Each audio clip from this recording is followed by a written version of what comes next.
A year and a half ago, I covered my eMachines M6805 in a video that I don't think is really all that good, so I thought I would revisit this machine today and make some corrections. Let's get you up to speed. The M6805 is a product from eMachines, a company famously known for making crap and selling things as cheaply as possible. But every once in a while, they would do something interesting. The M6805 here I called the world's first 64-bit laptop. Of course, this was massive clickbait, and isn't really true. The first thing is that 64-bit CPUs weren't even a new thing in 2004. Other architectures and specialty equipment already was 64-bit, so that was fairly obvious. But the other thing is that it isn't even the first laptop to use an AMD 64-bit mobile processor. I received comments for both of these points on the original video. Despite this, while preparing to do my voiceover for that video, I saw several sources say it was the first 64-bit laptop. So, what's going on here? What this laptop really seems to be is the first 64-bit laptop made by a big OEM for a consumer market. Does that make any sense? This is still one of the earliest 64-bit laptops that we know today in the traditional PC space. If you haven't already noticed, information on this computer is very sparse. I've only found a handful of reviews from back in the day and only a couple other forum posts from people who had one of these devices. It seems like overall, it was a very obscure product back when it was new, even if it seemed like a pretty big deal. So why might that be? One of the biggest reasons, which is pretty obvious, in 2004, 64-bit computing for the average Joe, that was a new concept. Back then, there was hardly anything to take advantage of that 64-bit CPU. Microsoft didn't even offer a 64-bit version of Windows at the time for consumers. It was only for Intel's Itanium architecture, and they would later come out with a conventional x64 edition of Windows XP Professional only, not Home Edition. So this revolutionary product, as eMachines called it, still shipped with Windows XP Home Edition 32-bit, and in general came with a software load that was hardly any different from any other eMachines product. Now let's be clear, even if you're only using a 32-bit operating system on there, it's still going to be much faster than basically anything else from the time, both from Intel and AMD. So there definitely still was some serious speed in this machine.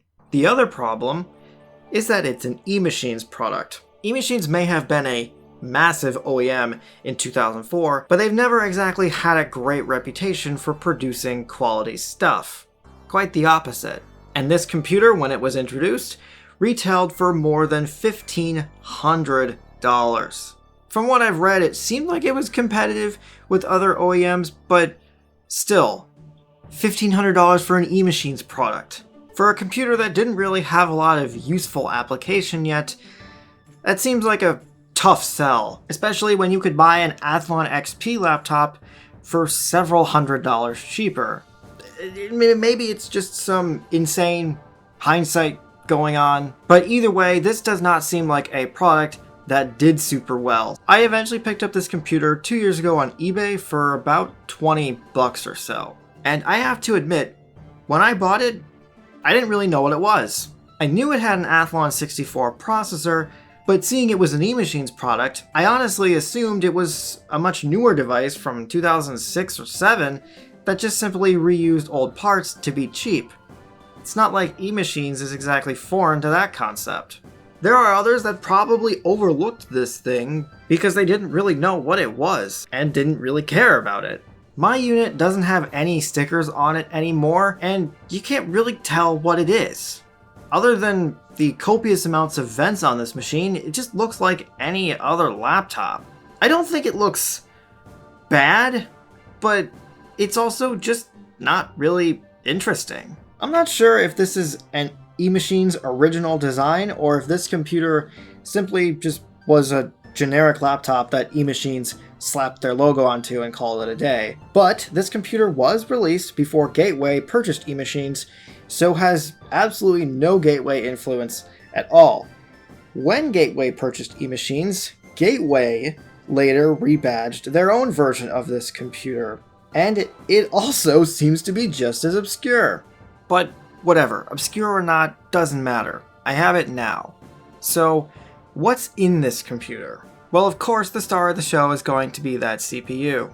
The AMD Athlon 64 3000 Plus mobile processor. This is a socket 754 chip clocked at 1.8 GHz, and I believe it is a claw hammer CPU, which means it's old.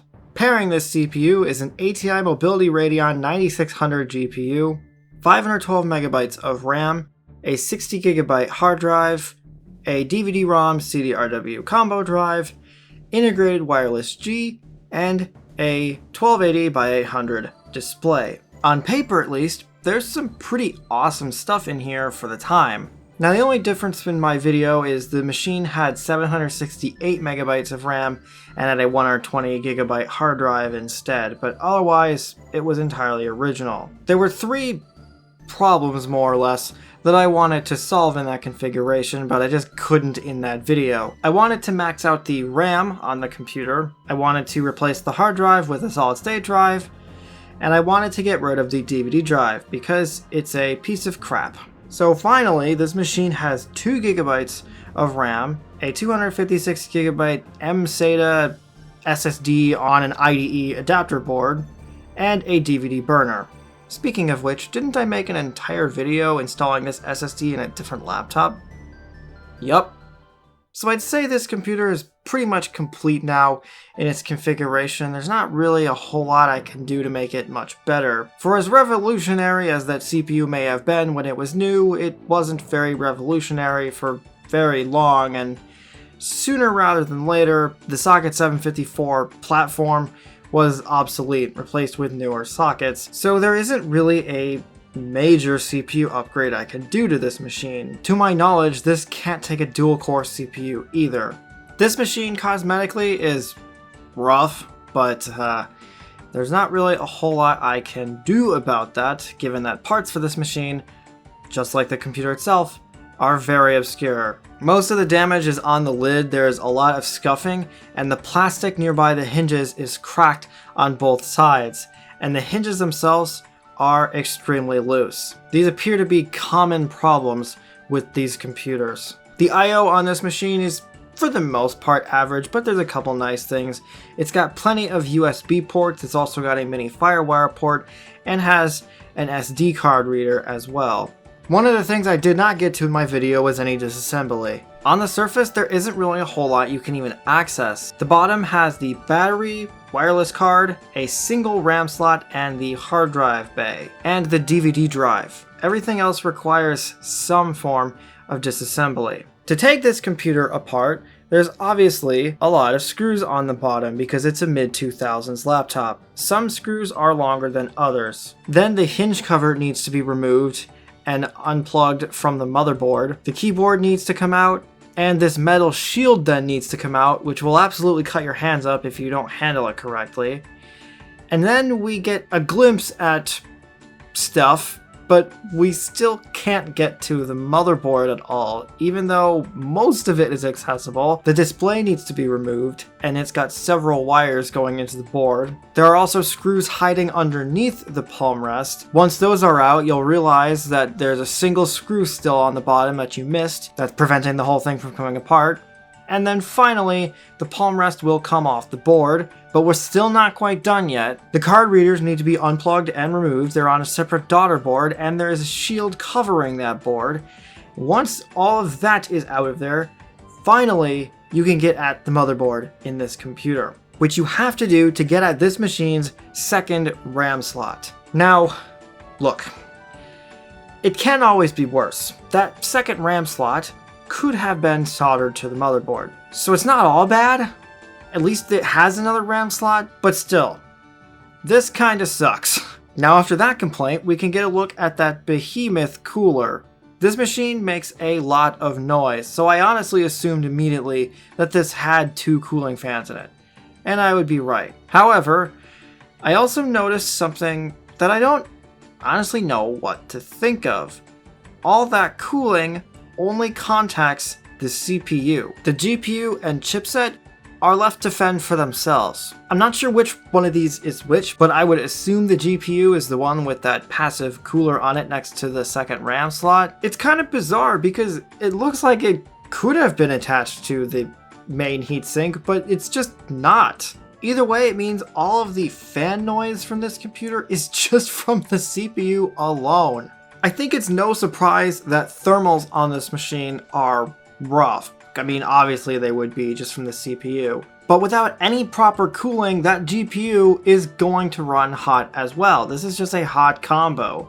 So to not have any proper cooling over it just seems, frankly, kind of lazy. I've just never seen it done this way on anything else of quality. The only explanation I have for why the cooling is this way is it's an eMachines product, and corners had to be cut. But anyway, I did repaste that CPU, and honestly, it didn't help with thermals much at all. It seems like this computer just runs hot, and that's how it is. I've played clips before in my videos, but just to put one in here, this is what the fan sounds like in this machine. It's certainly not quiet.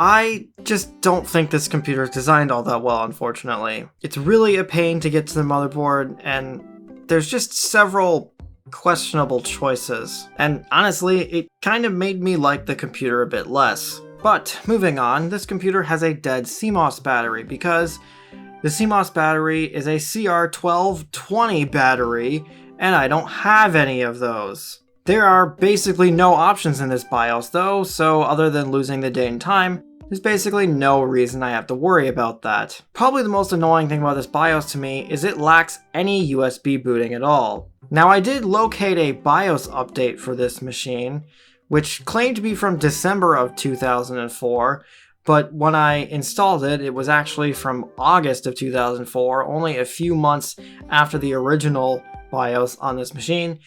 And not only did it not add USB booting, but now, every time the splash screen comes up, there's this artifact before the eMachines logo. And I'm definitely not mildly annoyed by that. Software-wise, this machine is... it's an eMachines product. There's not really anything super interesting about the original install. It has some of the usual suspects like AOL and Norton, but also has a couple unusual things like Winamp and AOL Instant Messenger. But in my original video, I ended up installing Windows XP Media Center Edition. I did a clean install of Windows XP because there was this piece of software on the original install called Roxio Easy CD and DVD Creator, and it was causing issues with my software I used for mounting ISO images. It meant that I couldn't mount anything and it was blue screening the computer. However, I later discovered it was that program causing the software, meaning my reinstall was a complete waste of time. However, immediately I got comments asking a fairly obvious question. Why didn't I use Windows XP x64 edition on this machine? It's an early 64-bit laptop, for God's sake. What was I thinking? And you know what? I have no answer to that. I guess I just kind of forgot that this version existed. It didn't cross my mind at the time. So I installed it on this computer for this video. And, well, it's kind of weird. Obviously for Windows XP things, this computer is pretty fast, and especially with a solid-state drive and adequate RAM. eMachines, unsurprisingly, never published official drivers for this version of Windows. And unfortunately, this machine has a crappy VIA chipset, which does not have much support either, and even ATI graphics cards from back in the day relied on OEMs for support. What I'm trying to say is that there is hardly any drivers for this at all. I did eventually find enough drivers through SDI and a couple other places to at least get the computer working. So basically what I did is I recreated the original install, but in Windows XP 64-bit. I installed a lot of the same programs this time that the original install had. It turns out it wasn't exactly difficult software to track down. A couple things were even just on the recovery disk, easily installable on this machine. And for the most part, everything works on Windows XP x64. The only thing that seemed to have issues was AOL. Otherwise, everything was fine. And while I'm not going to use any of this software, it was at least interesting to try. Outside of that, yeah, it works. But it doesn't work that well. The biggest casualty is the networking drivers, which basically just don't work on this computer. I have no wireless at all, though it seems like this Broadcom wireless card is also just crap. And even the Ethernet is inconsistent. Sometimes it'll work fine, and other times it will just not work at all, and I will just have no internet on this machine. Not that that really matters, because in such an old single core processor, the internet was always going to be a struggle on this machine, but it's strange nonetheless. Newer versions of Windows seem to be the same way, that just don't have good driver support. In certain cases, the GPU drivers especially are just dreadful and don't work well. And you might be wondering, how's Linux on this machine? Well, I did a whole video on this as well. I installed Linux Mint 22 on this computer to see how it would go. To its credit, it installed just fine on this machine thanks to that processor. But obviously this was never going to be a good experience, and I hadn't gotten the SSD at the time, so even with the RAM upgrade, obviously this was going to suck just because of the hard drive alone. I still had wireless card issues in Linux, obviously, because Broadcom. And similarly, the chipset support just didn't seem very good. And while it had GPU drivers, they really were more so just basic display drivers and couldn't really do a whole lot. And you might be wondering why I didn't install it with the SSD in the computer. It should be better, right? Well, that's because I just couldn't install it for some reason. Every time I tried to install it on the SSD, it just didn't work. And if my memory serves me correctly, era-appropriate Linux also had driver issues on this machine. This thing just wasn't designed for anything other than Windows XP Home Edition and Windows XP Home Edition only. The only other thing I've had even a bit of success with getting working on this machine was Windows Vista 32-bit.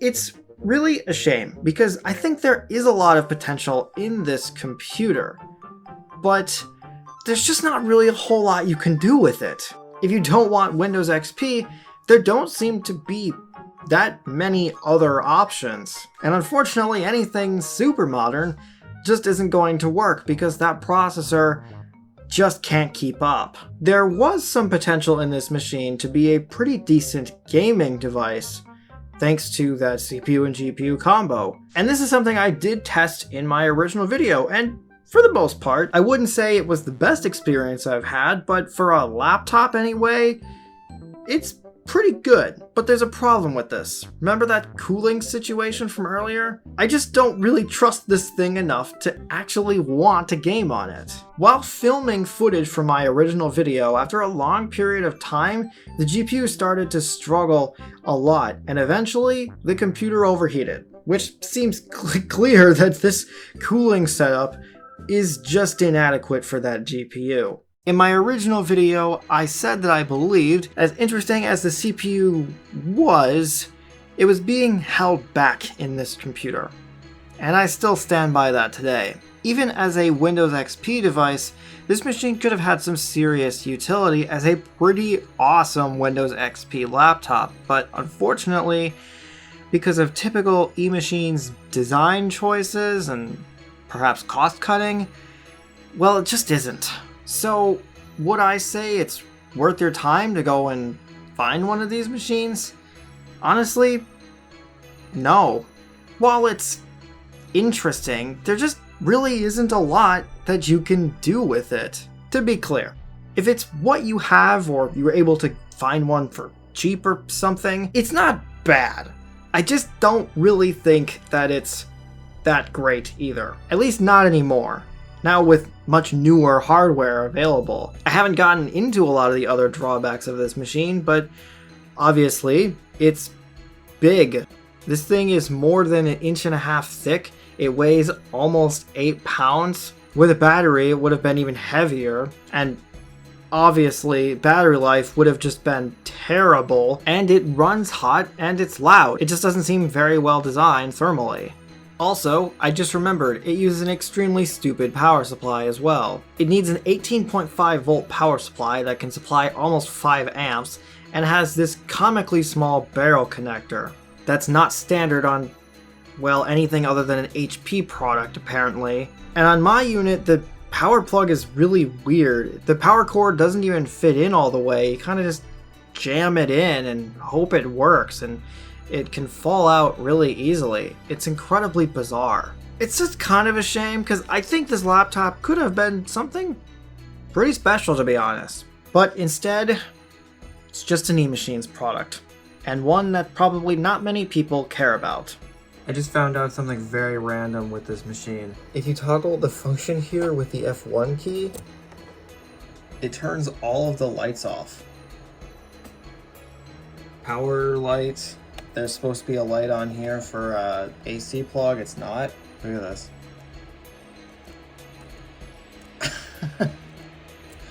Why? I'm not sure I see the benefit in that feature. Especially because, listen to it. You're not going to go stealth mode with this thing. It's way too loud. So anyway, I just thought that was kind of interesting. I just learned that, like, right now.